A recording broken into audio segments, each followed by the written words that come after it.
Ladies and gentlemen, it gives me extreme pleasure to present to you a true original jewel in the crown of local music. I'm talking about none other than the sublimely talented songwriting genius, the one and only Mr. Kahn Morbee. Kahn, thank you so much. You're interviewing the wrong guy. Yeah, no, you can pay me for the intro later. It's cool. So listen, we're here on a stunning autumn afternoon in Cape Town, literally a few hours away from another intimate performance on your solo journey. Literally weeks away from becoming a father for the very first time. And the first thing that strikes me is you just seem like you're in a really good space and a man that's happy with life at the moment. Yeah, I think you've nailed it on the head. Yes, I am. And we're here obviously to talk about the solo journey. If we go right back to the very beginning and a very young Kahn Morbee having dreams about being a performing artist, can you remember specifically if you were dreaming of being the frontman of a very successful group, or were you thinking about being a solo musician, or did you ever kind of put that kind of bracket on it? Well, look, I know from a young age I loved singing, and I loved performing like in plays and doing musicals and stuff like that. I guess at some stage I had an aspiration of being in a band, but yeah, it was always kind of a more pie in the sky kind of ideal that started out as a hobby, turned into a passion, and then fortunate for me it actually became my profession. Okay, now let's fast forward to that actually manifesting itself. I'm going to do two scenarios for you. Scenario number one, I like to call the golden paved highway to solo success. And in this scenario, Kahn Morbee, frontman of arguably the biggest household name in local music, announces to industry insiders that he's going to embark on a solo project. Literally have record labels, marketing, PR, advertising execs clambering and fighting over each other, trying to offer you the best possible deal out there with almost a guaranteed route map to solo success. And then we have scenario B, which I like to call the beaten track. An independent released, self-funded, crowd-funded debut solo project, probably littered with dongers, potholes and many other obstacles, and without a very clear defined ending. And what do you go and choose? You go and choose route number B. And as the general music population out there, you've got fans kind of scratching their heads going, WTF, why the hell have you, why have you taken that route? Yeah, I think the reason I got into music in the first place was I guess I had this illusion that it was about freedom and that I wouldn't be, tied to the dreams and aspirations of something else, whether it was a bureaucracy or a big corporate. I kind of felt like I'd be championing my own cause. But over the last couple of years, I kind of felt that concept of freedom wasn't really there. I was feeling quite stifled, and I think if I had signed up to any sort of label, the very thing the reason I got into it for freedom would once again have been stifled. So yes, it's a more difficult path, and certainly it's like walking with a candle. That's as far as into the future as you can see, but I think it's a lot more satisfying, a lot more rewarding, and I dictate the what, how, when, who. I'm not dictated to. Okay, now let's look at the kind of fears and pressures that go hand in hand with that decision that you've made. Well, I think the number one fear that anyone has embarking on a project is, whether it'll fail or not. And obviously I was under no illusions that just because I had a sort of success in the parlour tones that it would automatically warrant success in this solo project. If anything, it was I'd be more under the microscope. I always say people always applaud the failures of others. I don't know what it is, instead of revering success. But yeah, so I think my biggest fear is that I won't be able to embark on this journey forever, and I don't think that's going to happen. But yeah, I think I meandered there. I've even forgotten the question. Would I be right in assuming, though, then all of that kind of pales in comparison to the other side of the coin, which you touched on? Something that many artists probably dream about having, but at times never truly ever achieve, and that's complete and utter musical freedom and control of your destiny and artistic license. Yeah, I guess, I can't say I've reached utopia, but certainly that's the plan. That's the direction that I want to take my music in. And I think as much as the industry is in a weird place, it's in a state of flux, it does allow more opportunity to, because that traditional model is not really, it's not guaranteed. Yes, in the past it was kind of guaranteed, but now it's not. So you may as well do it on your own. I always say I'd rather be the captain of my own shipwreck than the slave of someone else's cruise liner. You mentioned it there. Let's talk about that kind of state of flux. The kind of independent, self-funded, crown-funded model has been around in places like the States and Europe for a very long time. People have embraced it. It's given artists a different route to market, a different way to kind of give themselves exposure out there, and it's really worked. However, you look at the South African market, and there's kind of still that very old-school, dogmatic approach to, we'll go out there, we'll play our guts out in the hope that some record label sees us and we make it. Why do you think we've kind of been behind the eight ball and it's taken such a long time here, especially in South Africa, to kind of embrace that model? The crowdfunding model? Yeah. I mean, even when I was doing the crowdfunding thing, it was quite new to a lot of South Africans. I know because of, obviously, we lived in the States for a while, that Kickstarter and Indiegogo and all those things were massive. Yeah. I mean, you're right, have been around for years. People here are still pretty unfamiliar with the concept. And it's a weird concept because you're putting down a deposit, or you're paying for something that you're only really going to acquire in the future. If at all. If at all, yeah. I mean, obviously, in the hope that this project does actually materialize. So it's quite a mind, it's quite an education to get people to buy into it. But I think, like anything, the more often it happens and the more often it's a success, the more often the public will get involved. And I think, there's a lot of sort of new marketing material around acquiring a tribe. Instead of trying to appeal to 1 million people, rather try and focus and embrace like a tribe of people, 1,000 people, 1,000 fans, and get them to kind of invest in your career and your journey. And that way you'll probably have more longevity than the fleeting tastes of the masses, if you know what I mean. All right. Let's talk performance now. Your very first solo performance, where were you? Where was it? How were you feeling?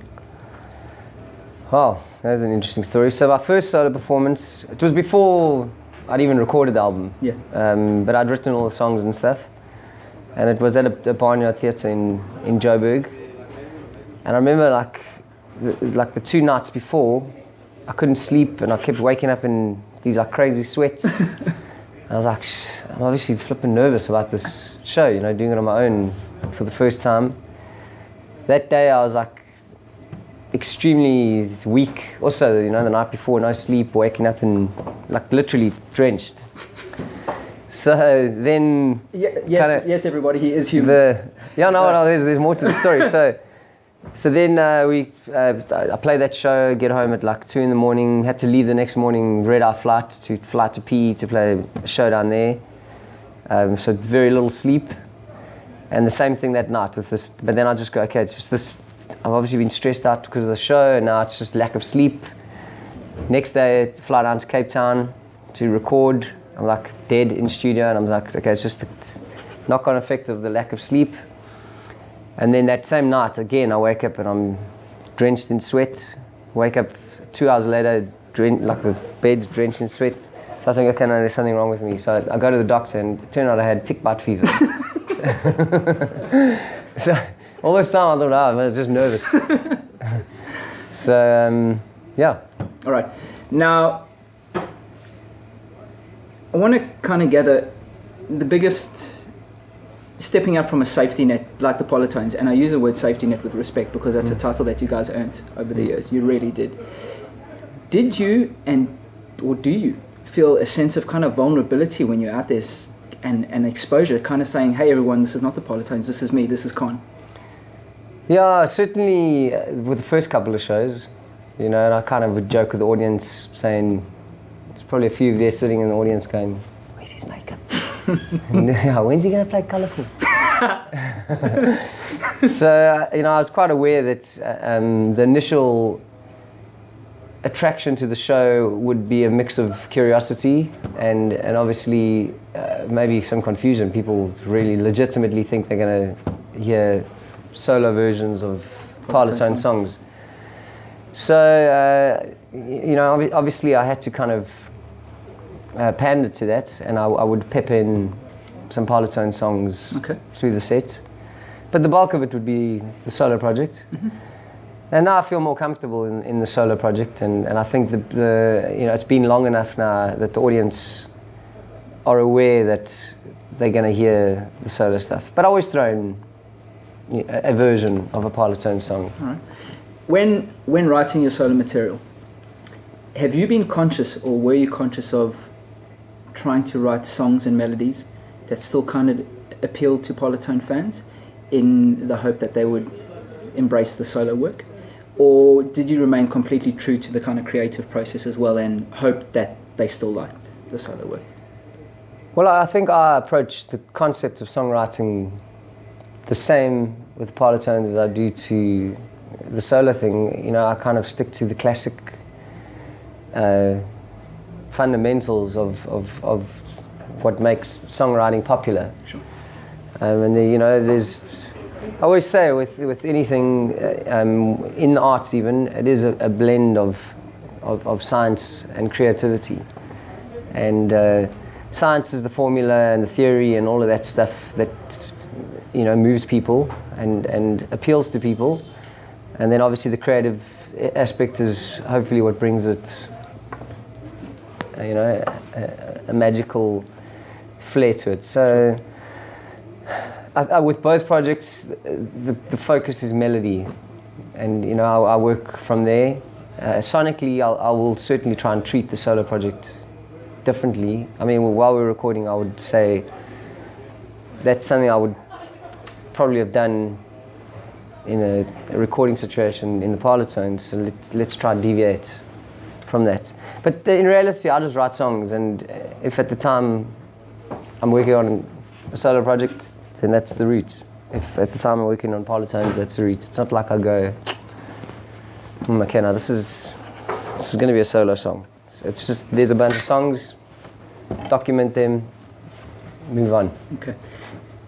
Kahn, the musician, Kahn, the husband, the friend, the family man. How do you separate the two? Because obviously music is a big part of your life, but it is not your whole life. How do you consciously separate the two? Whew, difficulty. I think I'm so immersed in music that it's difficult to separate. But I think where I am now in my life is at a stage where I think I'm achieving some sort of balance. At a stage, it was all just music. I mean, I think there was one year where we did 300 gigs in that year. And if that wasn't happening, it was obviously some sort of recording or music video or interview. So, it can get a little bit intense. Yeah. And, life's important. It's important to, for your own well-being, well, I was going to share time with humans that you connect with. Well, I was actually just, it leads straight on to what I was going to ask you. For the kind of creative and artistic process, how important is it to take a step back from the music and invest in quality time with friends and family and loved ones? Yeah, very important. I mean, you know, I think any walk of life, balance is important. And obviously the fact that I write from, you know, the perspective of the human journey, the more time I spend with other humans, the better. More material, that's the kind of that is my material. So okay, the human journey, fatherhood quickly approaching. Have you noticed an impact of pending fatherhood on lyrically how you write songs, or have you kind of anticipated what that effect will have on how you write songs lyrically and becoming a father? Yeah, I don't know. I'm sure, once the little guy's out, there's going to be an album of songs where people are going to be like, okay, stop boring us with the how much you love your kids songs. But yeah, I mean, it's certainly going to, as a natural process, that's going to happen. It's going to influence my songwriting in some way. I mean, that, ultimately, I think most songwriters just absorb, and then that sort of life experience pours out when it comes to creating a song. Right. Looking forward into the future as we kind of round up. What does the future have in store for you as Kahn, a solo artist? What are the plans, and what are the kind of long-term goals that you've set in place? Because I don't want to ask how you measure success, because something like success, I'm sure you'll agree, is all a matter of perspective. But in any way, shape or form, could Salt in your solo journey ever be considered a failure to you? No, not at all. As long as you're doing something and putting it out there, regardless of whether you sell it to 5 people or 5 million, it can't be seen as a failure if you did it, if you followed through with it. And for me, it's not about validation. It's just satisfying myself, really. And if some people along the way buy into it, that's cool. And as long as enough of them buy into it so that I can keep it... You can do a second one. Yeah. But that's not the reason. That's not the driving principle. Gotcha. Even if things fucked out and I had to look for a day job, I'd still make albums. It'd just be a gift for the family just come Christmas time. Okay. Except I'd make them buy it. Listen, at times like this, we'd often wish people luck with the future. But one thing I can say with being a fan for a very long time is I think there hasn't been an element of luck, but more a kind of application of creativity and passion and bucket loads of hard work. So on behalf of all of us and every single fan you have out there, we look forward to hearing that unique voice for many more years to come, and very excited for what the future holds for Kahn Morbee. Awesome. Absolute cool. pleasure. Thanks so much. Man. Thank you. Cheers.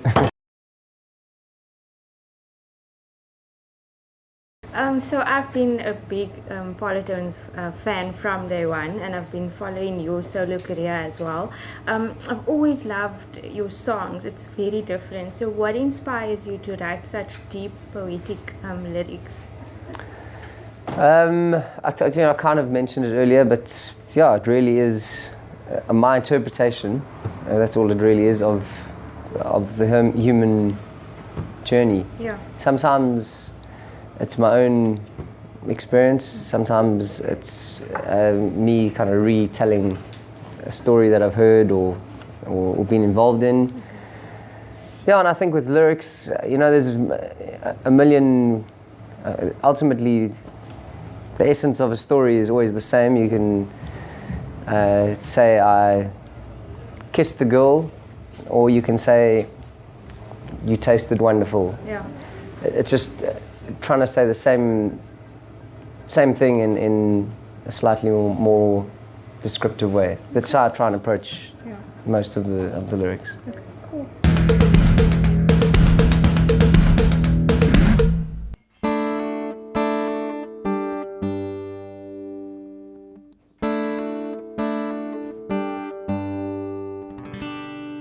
Why do I feel so lonely?